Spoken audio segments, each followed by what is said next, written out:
기도합니다. 주님, 이 시간 주의 말씀 앞에 우리가 있습니다.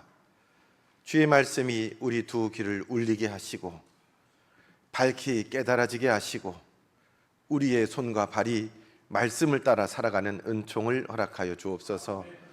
주여 말씀하옵소서. 종이 듣겠나이다. 예수님 이름으로 기도드리옵나이다. 아멘. 나무가 한 그루 있었습니다. 그 나무에게는 사랑하는 한 소년이 있었습니다. 나무도 소년을 사랑했고 소년도 그 나무를 참 사랑했습니다.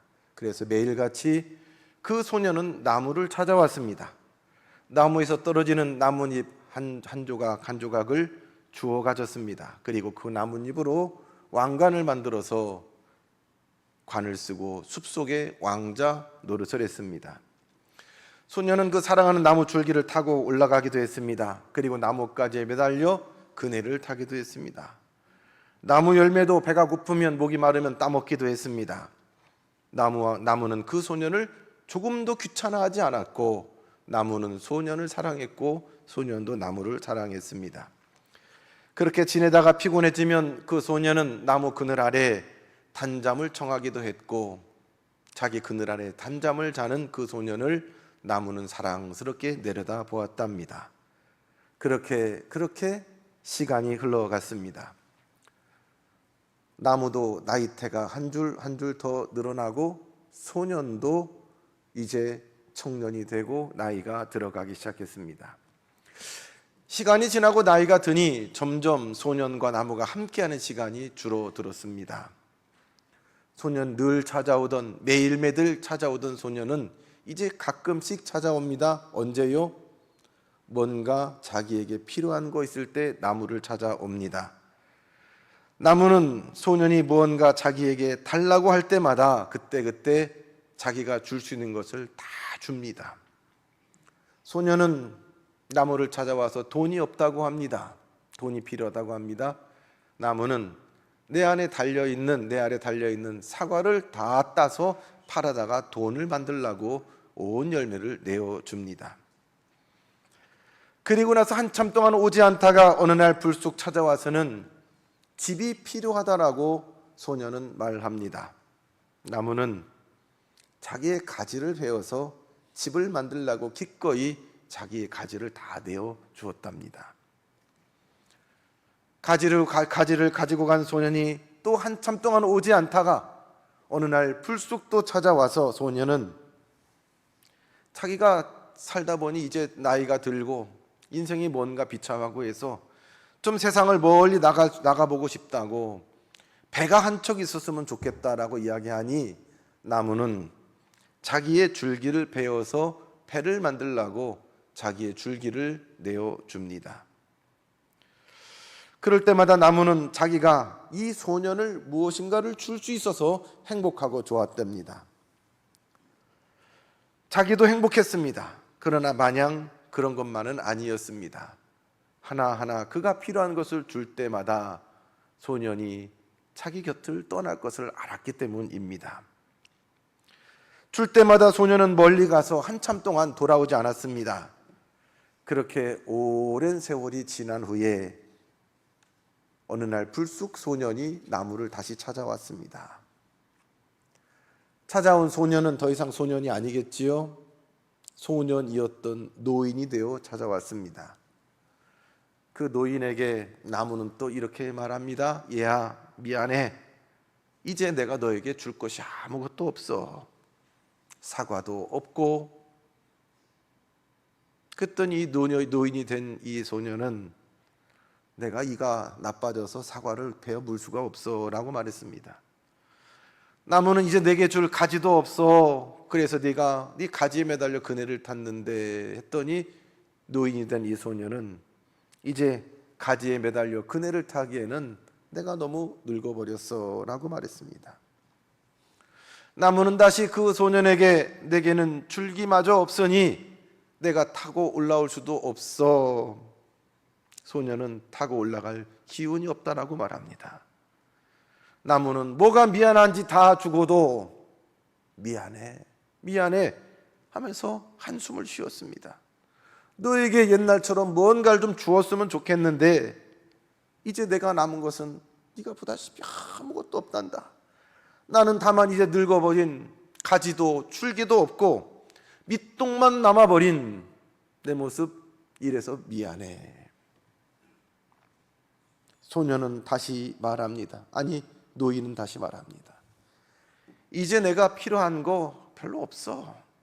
나는 그저 좀 앉아서 조용히 편히 좀 앉아있고 조용한 곳이나 있으면 좋겠어. 나 너무 힘들고 피곤해.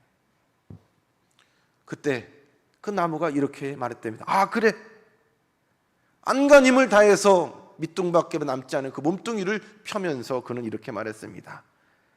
야, 여기 앉아. 앉아서 쉬기에는 늙은 나무 밑둥만한 게 없어. 얘야, 이리로 와서 앉으렴. 앉아서 편히 쉬어라.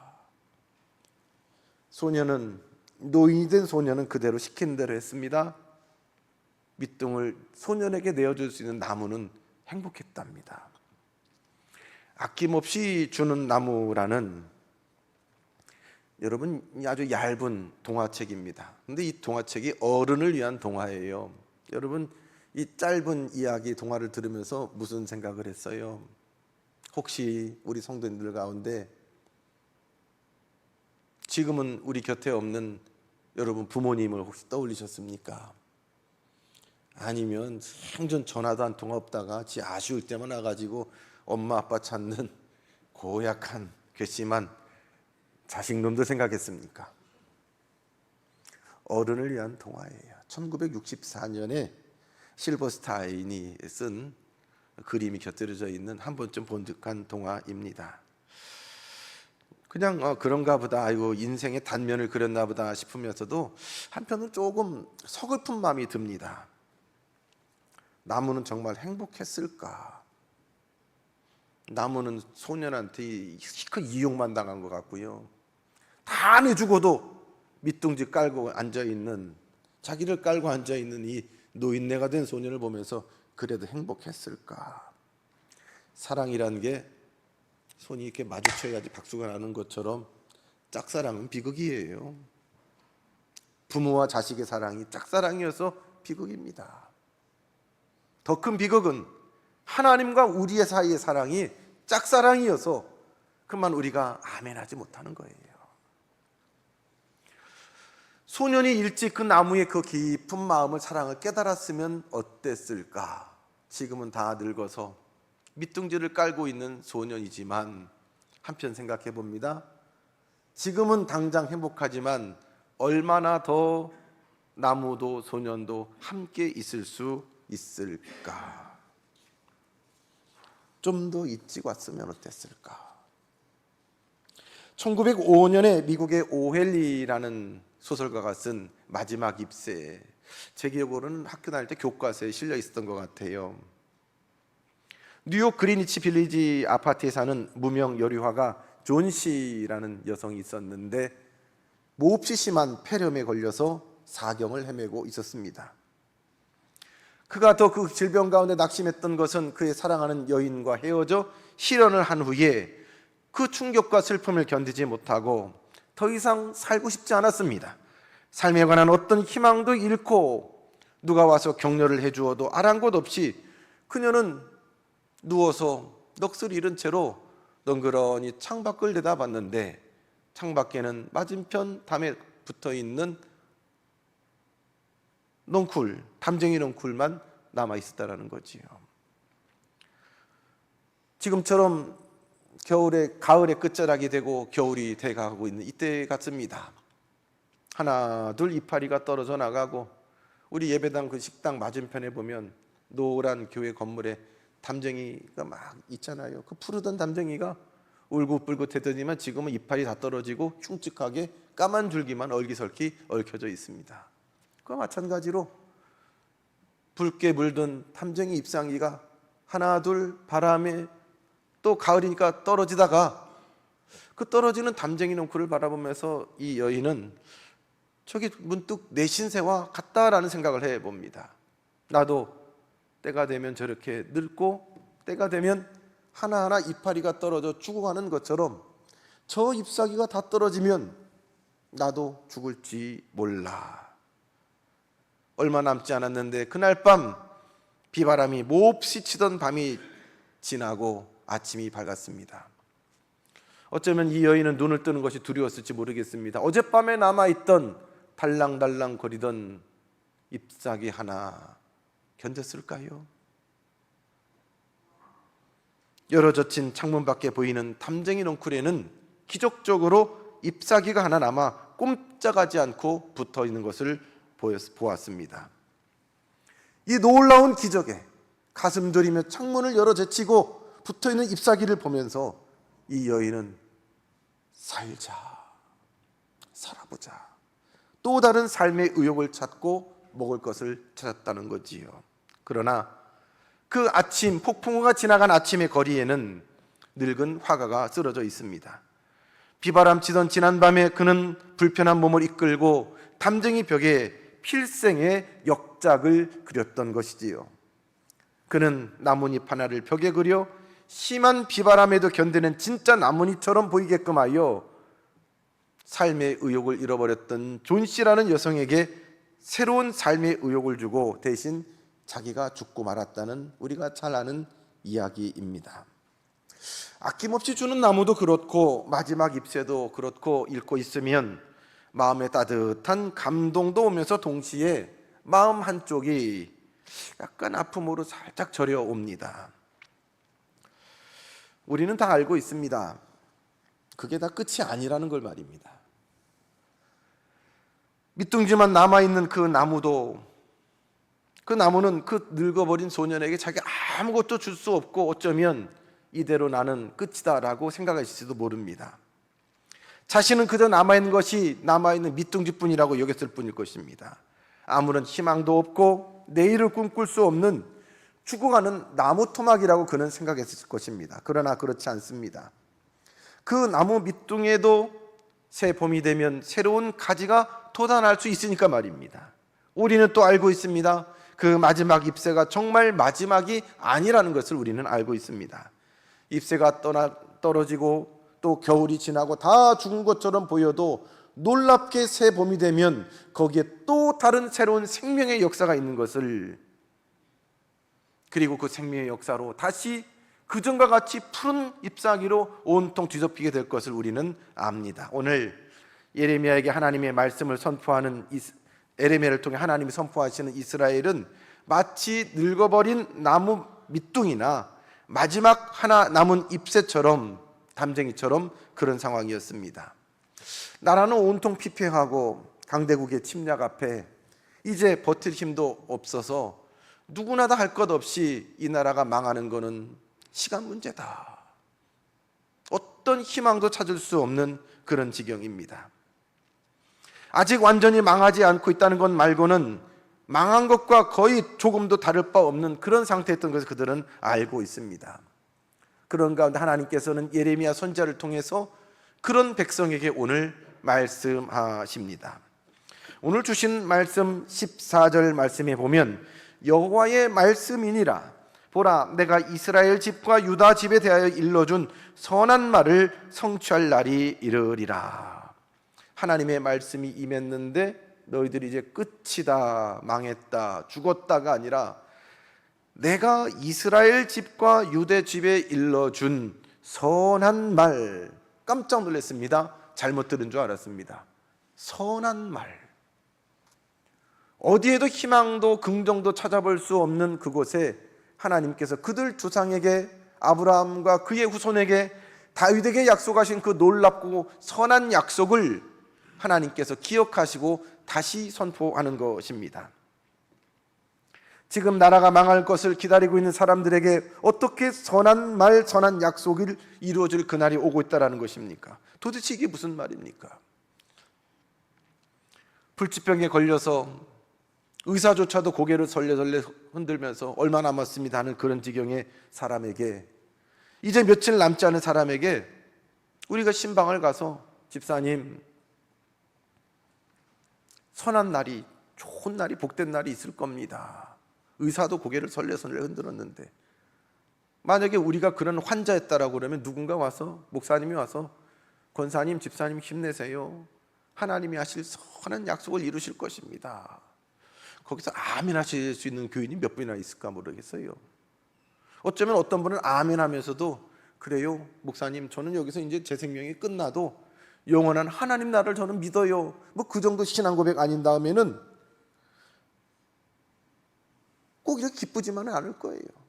아이고 우리 목사님도 내가 이제 끝날 것을 아는구나, 그래서 나에게 위로를 주려고 천국을 얘기하는구나 라고 말할 수 있을 거예요. 그러나 하나님의 말씀은, 그들에게 주신 말씀은 그게 아니에요. 오늘 15절에 보면 그날 그때에 내가 다윗에게서 한 공의로운 가지가 나게 하리니 그가 이 땅에 정의와 공의를 실행할 것이라. 내가 다윗에게서, 다윗 가문에서, 다윗의 후손 가운데서라는 말입니다. 지금 마치 줄기 다 잘리고 늙고 병든 나무 밑둥과 나무와 같은 다윗의 가문에 하나님께서 새로운 가지를 돋아나게 하실 것이라는 말씀입니다. 죽은 줄 알았는데, 끝날 줄 알았는데 죽지 않았다는 것 말고는 죽은 바와 전혀 다를 게 없는데, 거기서 하나님께서 새로운 가지로 생명의 역사를 의로운 가지로 돋아나게 하신다라는 말씀입니다. 마지막 잎새 하나 달랑 남은 줄 알았는데 그것 떨어지면 나도 죽는다라고 생각했는데 머지않아 봄이 오면 다시 잎사귀가 무성해져서 나뭇잎이 몇 개인지 셀 수 없을 정도 될 거라는 말씀입니다. 나아가 16절 말씀에 한 번 더 말씀하십니다. 그날에 유다가 구원을 받겠고 예루살렘이 안전히 살 것이며 이 성은 여호와는 우리의 의라는 이름을 얻으리라. 지금 예루살렘은 가장 위험한 곳입니다. 어느 때라도 바벨론이 확 들어와 버리면 언제 들어올지 몰라요. 그래서 저들은 가슴 조마조마하고 있습니다. 들어오는 순간 그들은 버틸 힘이 없어서 예루살렘은 초토화가 될 것이고 잿더미가 될 것이고 거기에 남아있는 인생들은 가장 큰 비극을 경험하게 될 것입니다. 그러나 오늘 말씀에 그때가 오면, 그날에, 그때에 한 의로운 가지가 돋아나는 그때가 되면 예루살렘은 세상 어떤 것보다도 안전한 곳이 될 것이고 거기서 주님의 구원이 이루어지게 된다라고 예레미야를 통해서 하나님은 말씀하십니다. 진작에 말씀이시면 좋았을 텐데 어떤 구원의 여망도 기대도 하나도 없는데 거기서 하나님은 새로운 역사와 소망과 희망을 말씀하고 있는 것입니다. 뭐가 좀 징조가 보이고 가능성이 보이면 그래요 하나님, 이대로만 하면 잘 될 것 같아요. 우리 회사도, 우리 아이도 공부도, 우리 집도, 내 삶도, 내 건강도 조금 좀 호전이 되니까, 전보다는 좋아졌으니까 하나님 이대로 붙들어 주시면, 이대로 은혜 주시면 내 집도 살고 내 건강도 회복되고 우리 아이도 잘 되고 우리 교회도 이 나라도. 근데 지금 그런 상황이 아니에요. 하나님 늦었어요. 끝났어요. 마치 나사로가, 마리아와 마르다의 나사로가 죽었을 때에 예수님 늦게 오셨어요. 이미 장사가 끝났어요.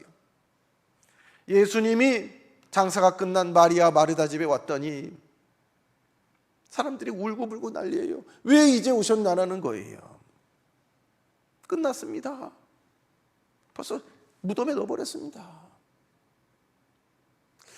예수님이 우셨다는 기록이 많지는 않은데 그 중에 한 기록이 이때 우셨어요. 눈물을 흘렸어요. 참 죽음 앞에 비통하게 울고 있는 인생들을 바라보면서 하나님이 하실 놀라운 일, 장차 주께서 하실 놀라운 일을 바라보지 못하고 당장에 눈앞에 있는 것만 가지고 죽네 사네 끝났네 하고 심지어 하나님 앞에, 예수님 앞에 이제 안 됩니다라고 말하는 인생들을 바라보면서 예수님은 눈물을 흘리셨습니다. 다 끝난 그 자리, 무덤을 향해서 주님 말씀하잖아요. 나사로야 나오너라. 이와 같은 일이 에스겔서 37장에 보면 우리가 또 볼 수 있습니다. 이미 다 망해버린 그 땅 가운데 하나님은 에스겔을 환상 중에 마른 뼈가 가득한 골짜기로 데려갑니다. 사람 좀 붙어있지 않은 큰 군대가 거기서 전쟁을 했는지 다 죽어서 이미 살점 다 썩고 새들이 다 쪼아버리고 뼈만 가득한 그 골짜기로 데려가서 하나님은 에스겔에게 물어보지요. 에스겔아, 이게 살겠냐? 가능성이 있냐? 너는 몇 프로 보냐? 거기 무슨 몇 프로가 있어요? 다 끝났지요. 진작에 끝났지요. 근데 하나님이 물어보세요. 왜 물어보실까요? 아이고, 우리 아들 놈은 안 됩니다. 이거 우리는 어떻게 내 힘으로 이거 끝났습니다. 그냥 살다 말아야지요. 내 인생은 끝났습니다. 이생망 들어보셨어요? 이생망. 이번 생에는 망했다. 이생망. 가끔 TV나 이런 데 보니까 뜻한 데서 안 되니까 이생망 그러더라고요. 난 이번 생에는 망했습니다. 끝났습니다. 그냥 이대로 살다 죽는 거지. 내 삶에는 이제는 어떤 희망도 기대도 미래도 없습니다. 이생망. 하나님은 에스겔에게 그렇지? 끝났지? 너는 거기에 가능성이 없는 죽어버린 마른 뼈만 가득한 그곳에 너는 내 말을 대언해라. 이제 에스겔을 통해서 선포되는 말은 하나님의 언어입니다. 순종하여 그 언어를 망해버린, 죽어버린, 끝나버린 그곳에 사망의 골짜기에 하나님의 말씀이 선포되며 거기에 놀라운 생명의 역사가 생겨나지 않았습니까? 하나님은 지금 끝나버린 예루살렘, 풍전 등화와 같이 바람 앞에 언제 꺼져도 자연스러운 예루살렘에 예레미야 선지자를 통해서 하나님은 희망을 말씀하십니다. 새로운 역사를 말씀하십니다. 예루살렘의 멸망은 기정사실이었고 그때가 언제나만 남았습니다. 이스라엘 백성들은 낙심하고 절망했습니다. 어떤 기대도 희망도 없었습니다. 예루살렘의 모습을 보면 꼭 우리들의 모습과도 같습니다. 아낌없이 주는 나무에 나오는 그 나무가 곧 내 인생과 닮았다라는 생각을 우리는 빼놓을 수 없습니다. 가족들한테 다 줄 거 주고 이제 돌이켜보니 늙고 병든 내 몸만 남았습니다. 마지막 잎새 하나 남은 담쟁이 넝쿨과 같다는 생각. 오늘 식사하면서 숙제입니다. 예배당 건너편에 있는 담쟁이 넝쿨 시커먼 그 모습을 바라보면서 오늘 말씀을 묵상할 수 있기를 바랍니다. 저 잎사귀 하나마저 떨어지면 나도 끝이구나 하는 생각 우리는 듭니다. 때때로 우리의 삶이 그렇게 느껴질 때가 많이 있지요. 내 삶에 무슨 기대와 희망을 더 가질 수 있을까? 이거 이제 다 끝난 거 아닌가? 아무리 약을 지어 먹어도 기도해도 병이 잘 낫지 않습니다. 아무리 애써도 살림살이가 나아지지 않고 지치고 힘들어서 이제 더 이상 아무것도 바랄 수 없다고 느껴질 때 말입니다. 지금 이 자리에 그런 성도들도 계시지 않을까 모르겠습니다. 열심히 산다고 사는데 남들보다 몇 배 더 노력하고 못 자고 덜 먹고 애쓰고 발버둥 치며 사는데 조금도 나아지지 않고 점점 더 가정은 기울고 미래를 계획할 수 없고 빚은 갚을 수 없고 살다 보면 이런저런 속상한 일도 많고 오해도 많고 도대체 내가 하지 않은 일 때문에 혹은 내가 하지도 않은 말 때문에 남들 앞에 뒤에서 앞에서 듣기 싫은 소리 들을 때 그만두고 싶다는 생각이 그저 하나님 나 좀 빨리 데려갔으면 좋겠다라는 생각이 들 때가 있지요. 물론 나랑 상관없다고 생각하는 분도 있을지 모르겠습니다만 나는 나대로 사는 거 별 불편함 없어. 하는 일도 잘 되고 애들도 지합기관임 잘하고 잘 크고 별로 걱정할 일 없고 따로 살면서 크게 눈물 흘릴 일도 없고 속상하고 억울한 일도 별로 없는 이대로 살다가 하나님 앞에 가면 되지 않은 분도 물론 있을 거예요. 근데 희한하게 지금 이스라엘이 이 전자에 속합니다. 웃는 사람이 하나도 없어요. 언제냐가 문제지 멸망이 코앞에 왔는데 정작 나라를 그 지경으로 만들어 놓은 사람들, 왕과 귀족과 거짓 예언자들은 여전히 그런 백성들의 표정을 읽지 못하고 상황을 읽지 못하고 평화를 노래합니다. 하나님이 우리를 보호하시니 별일 없고 잘 될 것이라고 거짓 평화, 거짓 화평을, 거짓 축복을 여전히 늘어놓고 그들은 태평하게 누리고 있습니다.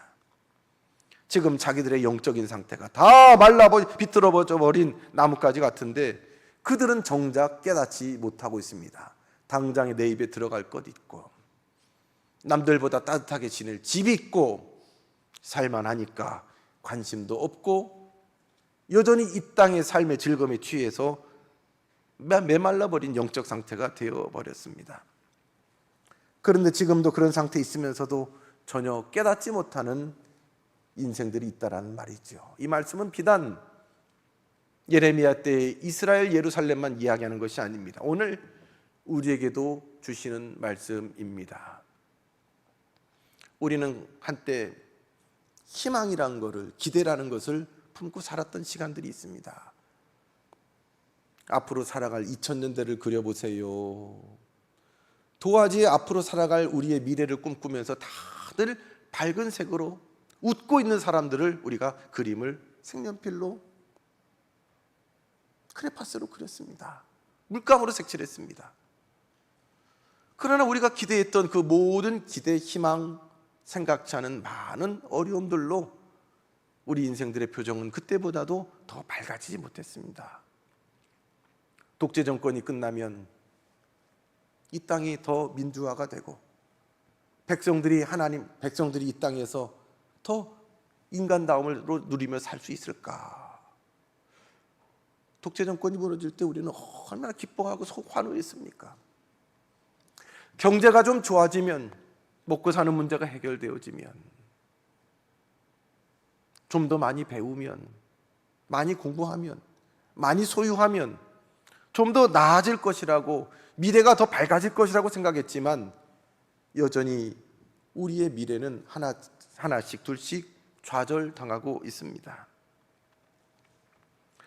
바로 이런 때에 우리는 주님이 오시는 이 대강절 첫 번째 주일을 맞습니다. 아무것도 없는데, 아무것도 바랄 게 없는데, 저 말라버린 가지에 잎이 돋기를 기대할 수가 없는데 하나님은 우리에게 가능성이 없는 그곳에 기다리라고 말씀하십니다. 주님이 오셔서 죽어가는 생명을 살리고 온 세상에 생명의 기운이 넘치게 하시기를 기다리라고 말씀하십니다. 생명의 주님이 세상에 태어나셔서 온 세상을 다시 살리는 그날을 기다리는 것, 그것이 바로 이 내주의 대강절의 의미입니다. 오늘 예레미야를 통해서 하나님께서 말씀하십니다. 15절, 그날 그때에 내가 한 다윗에게서 공의로운 가지가 나게 하리니 그가 이 땅에 공의와 정의를 실행할 것이라. 그날 그때는 이스라엘 백성들을 그 나라의 독립으로 생각했습니다. 먹고 사는 문제 해결로 생각했습니다. 자기들의 기도가, 자기들의 기대하는 바가 온전히 성취되는 날로 생각했습니다. 그래서 부활하신 예수님께서 승천하시기 직전에 제자들은 예수님께 물어보았습니다. 이스라엘에 회복하실 날이 언제입니까? 라고 물어봤습니다. 내 기도를 응답해 주실 날이 언제겠습니까? 우리 아들의 문제가 해결될 날이 언제겠습니까? 내가 이 빛을 다 갖고 경제적으로 자유로워지고 남들 못지않게 살 수 있는 그런 날이 언제겠습니까? 그때 그 의미를 주님은 너무나 잘 아셨습니다. 그네가 그때는 너희의 알 바 아니요 라고 알 바가 아니요. 그날과 그때를 물어보는 그들에게 그것은 너희의 알 바가 아니다 라고 주님은 말씀하십니다. 그 의미를 우리는 깊이 새깁니다. 베드로가 처음 예수님을 만났던 누가복음에서의 말씀을 우리는 돌아봅니다. 그는 이 갈릴리 곳에서 잔뼈가 굵지 않았어요. 몇 날 며칠 몇 시에 어떤 고기가 어디 있는 것까지도 지금 같으면 알 거예요. 요즘에 고기 잡을 때 레이더로 어군 탐사기로 고기 밀려다니는 걸 다니면서 거기에 딱 그물을 내리지만 이 베드로 정도 되면 뻔히 그 뭐 손금 보듯 그 갈릴리 호수를 압니다. 그런 베드로가 실패하는 게 이상한 거예요. 근데 그날 밤 전혀 예상치 못한 실패를 했습니다. 배도 그물도 너무 깨끗했습니다. 참 이해할 수 없는 실패였습니다. 그렇게 이해할 수 없는 실패를 끌어안고서 항구로 돌아왔을 때에 거기서 생각지도 못했던 또 다른 일이 있었는데 예수님과 그를 따르는 많은 무리가 거기 있었고 그 예수님이 베드로에게 말씀하시는데 내 배를 좀 내가 쓰겠다라고 말씀하세요. 여러분, 저나 여러분이 베드로라면 아멘 할 수 있겠어요? 저 같은 사람은 성질 날 거예요. 지금 이 양반이 염장을 지르나 눈에 보이는 게 없어요. 지금 이게 아무것도 없고 이 지경인데 배가 깨끗했지요. 비린내는 안 났겠지요. 완전한 실패의 자리, 그 자리가 예수님으로부터는 시작하는 자리였습니다. 베드로가 그 빈 배를, 실패의 자리를 예수님께 내어주었습니다. 예수님은 그 배를 육지에서부터 잠깐 떼게 하고 많은 사람들 앞에 해변에서 설교를 하셨습니다. 쓰린 마음을 가지고 그 자기의 배를 내어주고 내일의 조업을 위해서 그물을 수리하던, 그물을 깁던 베드로는 그 쓴 마음이 예수님의 말씀을 귀담아 얼핏 듣는 가운데에 한 말씀 한 말씀 그 말씀이 자기 마음을 주장하고 만져지는 걸 느꼈습니다. 그러다가 그물을 깁다가 깁던 그물을 내려놓고 주님을 마주하게 되었을 때에, 주님과 눈이 마주치게 되었을 때 주님은 말씀하십니다. 베드로야, 다시 배를 저어서 저 깊은 데 가서 그물을 내려보렴.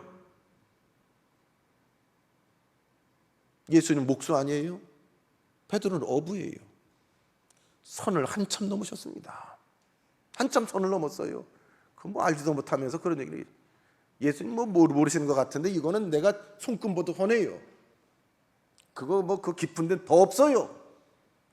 모르시면 가만 계세요라고 말할 수 있었겠지만 베드로가 거기서 놀라운 신앙 고백을 합니다.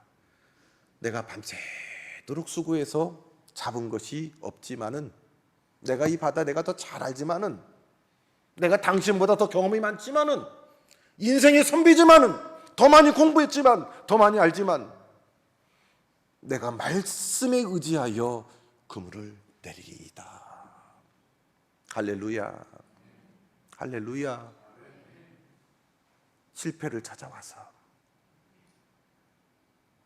주님이 나를 부르십니다. 철저히 나는 못했습니다. 실패했습니다. 잡은 게 없습니다. 안 됩니다. 가능성이 없습니다. 고린도서의 사도 바울이 자신의 육체의 가시를 자기로부터 제해 주시기를 3번을 간구했습니다만 주님 거절하셨어요. 그러면서 주시는 말씀이 너의 약한 것으로부터 나의 강함이 나옵니다 라고 말씀하세요. 너의 실패의 자리, 철저한 무능의 자리에 하나님의 능력의 자리가, 역사가 시작된다는 것이지요. 이 대강절은 우리의 실패를 주님 앞에 고백하는 자리입니다. 예레미야는 눈물의 선지자입니다. 하나님이 저를 통해 주시는 말씀이 온통 비극이어서 울지 않을 수가 없었습니다. 너무 비참해서 울지 않을 수가 없습니다. 또 그는 또 울었습니다. 하나님의 말씀이 선포됨에도 그 백성들이 하나님의 말씀을 귀담아 듣지 않고 하나님의 말씀을 선포하는 예레미야의 입을 틀어막았을 때에 그 부패한 백성들을 보면서 그는 또 울었습니다. 그리고 또 예레미야는 울었습니다. 하나님께서 철저한 파괴와 철저한 심판의 자리 이후에 하나님이 하실 놀라운 새 가지 새싹의 생명의 역사를 하시겠다는 말씀을 듣고 아멘하며 감사해서 뜨거워서 울었습니다. 오늘 하나님은 대강절 첫 번째 주일에 실패를 경험하고 있는 우리에게 기다리라고 말씀하십니다. 하나님의 말씀을 기다리고 아멘하는 것은 합리적이지 않습니다. 내 이성이 동의가 돼서, 내 마음이 동의가 되고 상황이 돼서가 아닙니다. 하나님의 말씀이기 때문에 그 말씀이 나를 주장해서 거기서 우리는 아멘 할 수 있습니다. 거기서 우리의 절망의 자리에서 주님 나는 할 수 없습니다. 우리는 안 됩니다. 우리 한국교회는 하나님이 아니시면 이래가지고는 안 됩니다. 우리 교단은, 우리 낙원교회는 이래서는 안 됩니다. 하나님이 하셔야 됩니다. 나는 철저히 하나님이 아니면 할 수 없습니다. 이 고백 가운데 하나님은 거기에서 새로운 생명의 역사를 시작하십니다. 그렇게 하나님 앞에 손을 펴고서 하나님 앞에 철저히 무능한 자로, 철저히 내 안에 어떤 생명의 가능성이 없음을 고백하면서 나아갈 때에 그 가운데 새롭게 시작하시는 하나님의 희망의 역사, 소망의 역사를 바라보며 살아가는 이 대강절, 이 녹주간 되기를 주님의 이름으로 축복합니다. 하나님, 앞이 안 보입니다. 하나님, 이미 철저히 실패도 해봤습니다.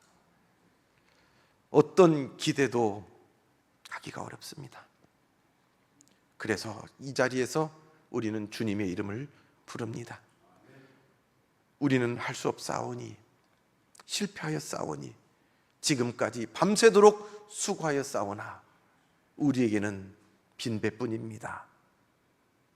이제 주님 말씀해 주심에 그 말씀을 따라 그물을 내리리이다. 주님의 말씀 있는 곳에 소망을 두고 또 거기를 떠나지 않고 기다릴 때에 새롭게 역사하시는 생명의 은총을 경험하는 우리 모두가 되게 하옵소서. 예수님 이름으로 기도드리옵나이다. 아멘.